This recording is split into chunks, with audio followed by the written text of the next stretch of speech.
Пророк Мухаммад, саллаллаху алейхи вассалям, сказал: «Настанет время, когда моя умма, мой народ, люди, которые последовали за мной, те, кто поверил мне, те, кто называет себя мусульманами и верующими, когда моя умма станет совершать молитвы неправильно, когда повсюду появятся высотные здания, когда люди станут много клясться Аллахом, не сдерживая при этом своих клятв, станут много проклинать друг друга, распространяться коррупция и прелюбодеяние, люди будут пренебрегать будущей жизнью в обмен на роскошество этого мира, то есть станут материалистами». Пророк, саллаллаху алейхи вассалям, сказал: «Если вы увидите, как это происходит в ваше время, ищите убежище, ищите способ отстраниться от всего этого. Непростое решение, но нужно держаться подальше». В другом хадисе один человек сказал: «О посланник Аллаха, что значит искать убежище? Как мне найти защиту? Что ты имел в виду?» Посланник, саллаллаху алейхи вассалям, ответил так: «Прилипни к своему дому, держи рот закрытым, сдерживай язык и руки от запретных действий до тех пор, пока смерть не придет к тебе». Братья и сестры, грядут времена еще более тяжелые, чем сейчас, когда люди будут запутаны, сбиты с толку тем, что они видят и слышат, не будут знать, что им делать, куда податься и кому примкнуть.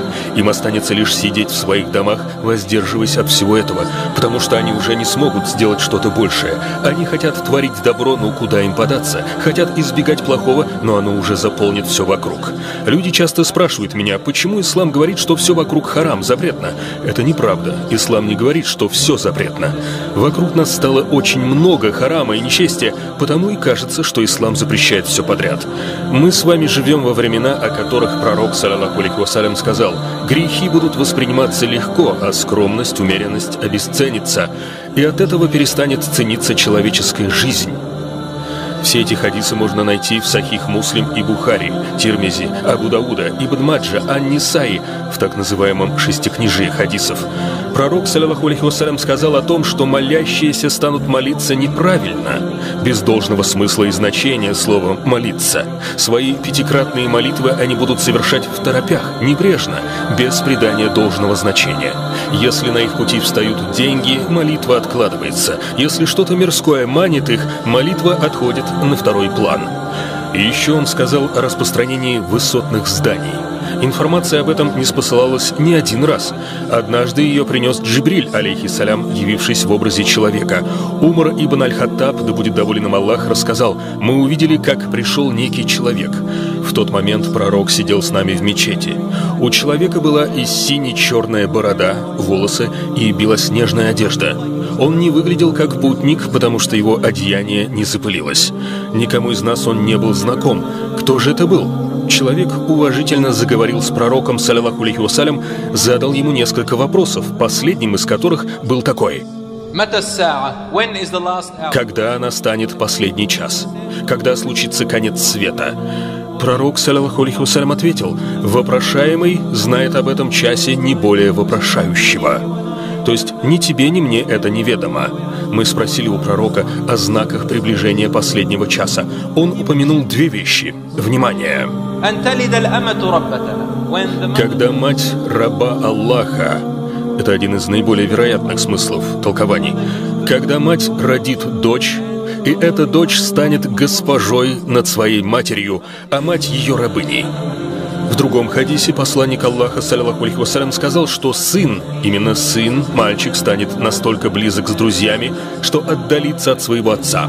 Во времена пророка такого и близко не было, даже среди иудеев и христиан. Такое поведение было чем-то из ряда вон. И мать родит дочь, которая, повзрослев, будет вести себя как госпожа своей матери и вообще родителей. И вы увидите бедных босых бедуинов, пастухов овец, строящих высотные здания, небоскребы. Сегодня мы видим это знамение повсюду. Бедуины сегодня — это Эмираты, Катар, они соревнуются в этом. Слова, означают, что они будут соревноваться в создании высотных строений, кто построит выше всех.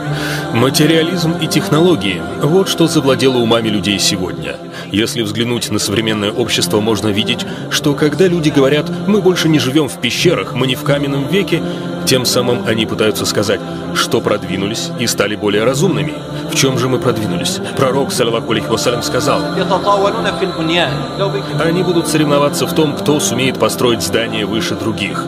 То есть они будут состязаться в технологиях, в сложном инженерном искусстве. Что же такого особенного в этом продвинутом обществе, научившемся строить сложные машины и здания, запускать космические спутники, создавать ракеты и атомные бомбы? К сожалению, на ум приходит убийство людей, уничтожение бедняков, хвастовство мирскими богатствами по причине обыкновенной жадности и стремления к власти. А что касается скромности и благочестия, доверия, семьи, поклонения Аллаху Субхану ва Тааля, справедливости, правителей, заботящихся о народе, ценности человеческой жизни, заботе о сиротах, бедных, все это будет потеряно. Никто об этом уже не задумается. То есть посланник, саллаллаху алейхи вассалям, поведал нам, что люди будут состязаться в мирских богатствах, в технологиях. Он сказал, что общество будет видеть свой прогресс в развитии технологий. Что же произойдет с моралью, правосудием, справедливостью, заботой о других, правами других, скромностью? Ведь именно это делает ценным общество, а не то, насколько хорошие вещи вы можете производить, чтобы убивать ими людей. Посланник сказал: люди станут клясться Аллахом при совершении обмана. К примеру, продавая что-то, люди будут использовать религию, чтобы убедить вас купить, клянясь именем Аллаха, что, мол, это стоило им столько-то. Также пророк сказал, что люди станут много проклинать. Они станут проклинать своих собственных отцов. Его спросили: о посланник, кто же так поступает? Он ответил: настанут такие времена, и вы будете проклинать их отцов, а не в ответ ваших. То есть люди перестанут ценить отношения с родителями и в целом межчеловеческие отношения. Все сотрется. Люди будут источать проклятие и ненависть, заботясь только о себе. Пророк, саллаллаху алейхи вассалям, также сказал, что над всем возобладают коррупция и прелюбодеяние. Он даже сказал, что настанут времена, когда человек, идя по улице и увидев мужчину и женщину публичной без боязни предающихся блуду, будет говорить им: «Вы не могли бы подвинуться, чтобы я мог пройти? Все нормально, красавчики, мне только нужно пройти, а вы продолжайте». Субханаллах. Это значит, что благочестие и мораль полностью исчезнут во всем мире, как в мусульманских землях, так и не мусульманских.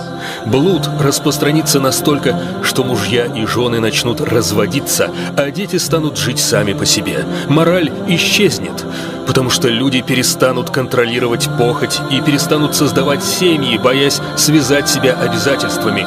Мужчины, женщины станут спать с кем попало. Люди станут пренебрегать будущей жизнью, стремясь приобретать блага этого мира. Они продадут свое будущее за мирское. Люди забрасывают поклонение, не заботясь о вечной жизни. Они фокусируются лишь на этом мире, на том, что видят глаза. Их одежды становятся вычурными. Они живут, чтобы есть и пить. Им нравится показывать себя, украсив узорами, показывать свою красоту другим людям, тем, кому она не предназначена. Мужчины и женщины станут демонстрировать себя противоположному полу, забыв о своих женах и мужьях, тех, с кем только и следует делиться своей красотой. Пророк, саллаллаху алейхи вассалям, сказал: «Я печален, потому что увидел в адском пламени группу женщин, подобных которым я не видел прежде». Он имел в виду будущие поколения, одетые так, будто все еще голые, ходящие соблазняющей походкой, делающие модные прически, чтобы привлечь внимание к себе. Посланник, саллаллаху алейхи вассалям, рассказал о том, что увидел в будущем, поскольку в те времена всего этого не было ни у римлян, византийцев, ни у персов, ни у многобожников, ни у мусульман. То, о чем сказано в пророчестве, будут делать повсеместно и мусульмане, и не мусульмане. Он сказал: «Среди моей уммы, из моего народа». Субханаллах. Как часто мы видим сегодня молодых людей, подражающих, копирующих кого? Знаменитостей. Пророк, саллаллаху алейхи вассалям, поведал нам: «Для моей уммы настанут времена, когда они начнут следовать им буквально шаг в шаг, настолько, что если даже те полезут за ящерицей в ее нору, люди последуют за ними». Его спросили: «О посланник Аллаха, ты говоришь о том, что мы станем подражать в обычаях, традициях и нравах иудеям и христианам тех времен?» Он ответил: «Да, именно. Римляне станут народом, крупнейшим по численности, мощи и влиянию». Этот хадис вы найдете в Сахих Муслим. В прошлом представители римской цивилизации называли ар-Рум. Сегодня термин ар-Рум можно отнести главным образом к европейцам. Они будут многочисленны, с наибольшим влиянием на другие народы. Тут вам и Голливуд, и Британия с Францией. «У них будет огромное влияние на мою умму», сказал пророк, саллаллаху алейхи вассалям, «которые станут следовать им шаг в шаг. Будет в этом и что-то хорошее, но по большей части плохое, их обычаи и мораль». Что мы видим сегодня у нашей молодежи, будь то в арабских, мусульманских странах или иных, на Западе или Востоке? Взгляните на мусульманскую молодежь. Во что они одеваются, кому они подражают, на кого хотят быть похожими. Не обманывайте себя, на кого вы хотите походить на самом деле.